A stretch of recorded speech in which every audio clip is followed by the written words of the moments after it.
So a question that somebody texted us over here, we're going to end with this. One of the yesodis of the problems and questions that we have is, if we give everything to our child, we support them, we accept them, why would he ever change? How does this work that a person realizes that they want to be different when you're not saying, what's the matter with you? When are you going to grow up?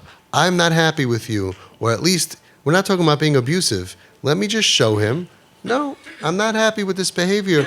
If I show him, wow, I love your tattoo, I love your necklace, I love your ear, la, la, la, la, la, why would they ever change? And if they will change, how does it work? What's going on in the brain of that child that's causing the change? That was the question posed to us. The classic question. Why would a person ever change if we tell them they're wonderful the way they are? I'll tell you, this is not a TP question. This is a general Yiddishkeit question. So I have very limited time here. I'll keep it very short. But somebody just asked me, Erev Shabbos, it was actually a mother said this to me or sent me a text. I give a parenting webinar for regular parenting, quote unquote regular, if anything in this Gullus is regular. And one of the lessons is not just unconditional love, unconditional pride. Hashem says about the Jewish people, Ma'aseh Yodei Lihispoer. I made them, I'm proud of them. Not what they did, who they are. So it's not just unconditional love, unconditional pride. Someone is asking me, one of the fathers, what is it? I don't even understand. What is unconditional pride? The guy happens to be a RAV, a Paisik, so I spoke to him in halacha language. I said, if you haven't seen your child for 30 days, do you have a shaila whether or not you can make a shechianu? That's what it means. It means I'm happy to see you. It means it's a pleasure to be around you. That's what it means. So anyways, this mother texts me out of Shabbos, and she says, I can't do this for my child because I can't do it for myself. Because if I will accept the fact that I am Ma'aseh Yodei Lihispar, that Hashem is proud of me just because I'm His creation, just because of who I am, then why would I even be religious? Why would I even keep Torah mitzvahs? And this is not a mother of a kip. This is a mother doing regular parenting. And she's struggling with this question. So I told her very simple. It was out of Shabbos, so I kept it to the point. I said, doing mitzvahs is not what makes a Jew infinitely worthy, but rather doing mitzvahs is how a Jew expresses their infinite worth. So you're reversing the whole thing. You're thinking that if I do what I'm supposed to do, that'll make me who I am. Doesn't even make sense. How is your doing making you who you are? You are who you are because that's who you are. And the ideal, healthiest situation is you're expressing that in your doing.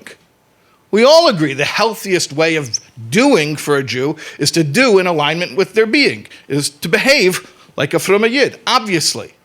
But the behavior isn't what makes you who you are. Doing mitzvahs doesn't make you Jewish. Being a Jew is what you're expressing when you do mitzvahs. And if you're not doing mitzvahs, although Filo Pashi Yisrael, Malay mitzvahs Karimain, so even the people we say don't do mitzvahs, they're really constantly doing mitzvahs. But quote unquote, you're not doing mitzvahs. Okay, so you're not expressing who you are, but it doesn't change who you are. And even at the moment you're doing an Aveda, you are who you are. So the identity of a Jew never changes. It's unconditional.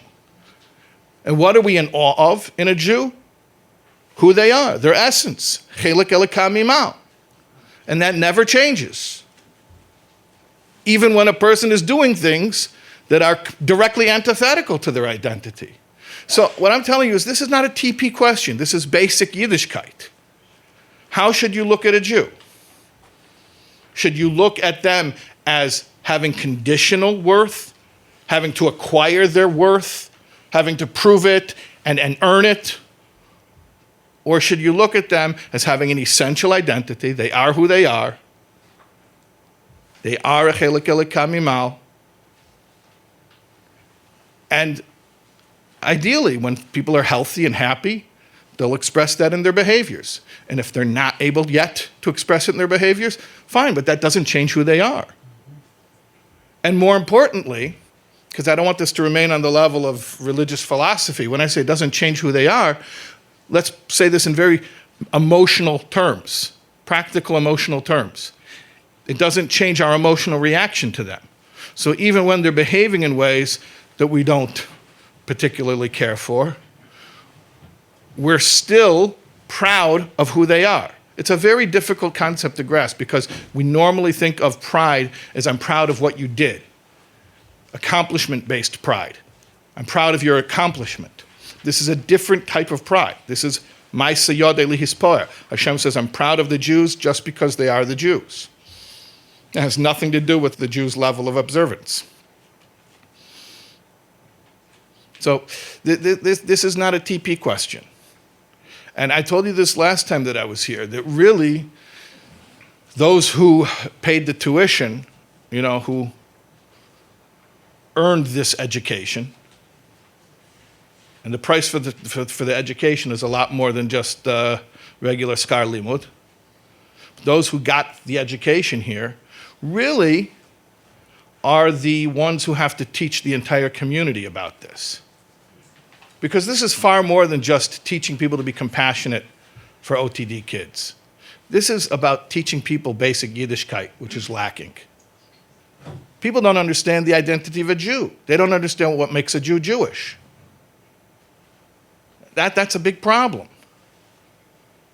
And you can say, well, you got to teach them. Learn chassidus with them and learn about a chelik elika mimal and learn mamish. That even mamish means even mamoshes, even in a body, it's still a neshama. And you know what?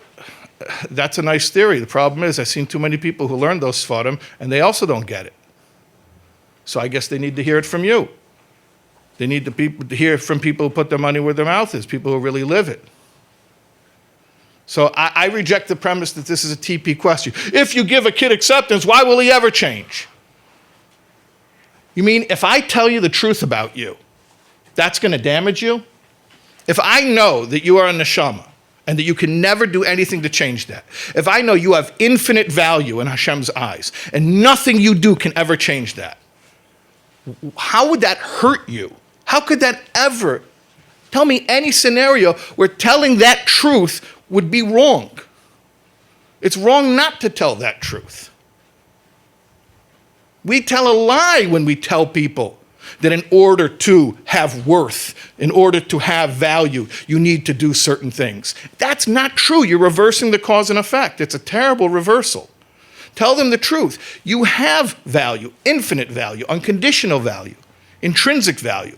Infinite means there's no limit to it. Unconditional means it cannot change. Intrinsic means it's within you. You don't have to go out and acquire it. You don't have to prove yourself. You don't have to go get it. So you have infinite, unconditional, intrinsic value. And therefore, I'm going to teach you about mitzvahs so you can express that. And if you already know about mitzvahs and you're not doing them, then clearly that's not the issue. I need to go back to telling you that you have unconditional, infinite, intrinsic value. See, if a person is a tinnik shenishba, he doesn't know about mitzvahs. Clearly, that's the issue. He doesn't know about it. But even him, I'm not going to tell him that doing the mitzvahs will give him his Jewish identity. I'll tell him the exact opposite, the truth. I'll tell him his Jewish identity is already there, always was there, and he'll express his Jewish identity, his unchanging Jewish identity, by doing mitzvahs. But what if somebody already knows about mitzvahs? Then clearly they don't need to hear about mitzvahs. They need to hear about their unchanging identity. And not just hear about it by paying lip service to it. They have to see that my reaction to them, that the geschmack I have in looking at their face is exactly the same no matter where they just walked in the door from. No matter what they smell like and what I know they were doing or who they were with. that I should have the same nachas when they walk through not the nachas in their maisim. I'm not pretending, not in that much denial. I'm saying the nachas from their neshama. Oh, who sees neshamas? Only tzaddikim. So you have to be tzaddikim. V'amech kulam tzaddikim. Then when they walk through the door, should have as much pleasure at looking at their beautiful face, whether they walked in from yeshiva or they walked in from the crack house. Because that didn't change. Their intrinsic value didn't change. It's not based on where they're walking in from. They don't get their value from the fact that they're in yeshiva. No, a healthy person expresses their value and their identity by learning Torah and sitting in yeshiva. But if they're not doing that, it's not because they don't know that that's a good thing to do. It's because they don't know that that's who they are. So we have to tell it to them. And again, not telling them by saying speeches like I'm saying right now. These speeches are worthless. You tell it to them by your reaction. When you feel pain, when you see somebody, there are micro expressions. There's body language that you cannot cover. A person knows it, they feel it. They feel the rejection. When you feel pleasure when you see somebody walks in the room and you light up because this is my favorite person. They feel that. They feel that. So the greatest thing that you can do for your child's mental, emotional, and yes, spiritual health is to light up when they enter a room. When they walk in the room and you see them, and it's not an act. It's real because the Eibishter just walked into the room. This kid who's coming from God knows where, doing God knows what with God knows who, he just walked in the house. You lied because the Eibishter just walked in the room. What makes people change? And on a practical level, I could just tell you practically that what Rabbi SHAIS is saying on a practical level, without the depth of it, is when you're the closest people to your kids, they're going to want to be like you. And when you put light into their confusion, they'll work it out over time. If you give them another face that's, I'm disappointed in you, you lost because you pushed them. Now they're stuck with the evil, with the devil. They're stuck with the other side. They're married to it. They can't admit and walk away from that. We need to be there for our kids, especially in this room. Like you said, the ticket to get into this room is a very expensive ticket, to have kids who are really, nothing else is going to work. So Hashem should give us all siyata d'shmaya, and to take the responsibility that we have to save the neshamas that we can, and to be a voice of clarity to the world on a topic that is so confusing that people just don't see any of it. How does any of this work? Thank you very much for joining us. We're going to daven together.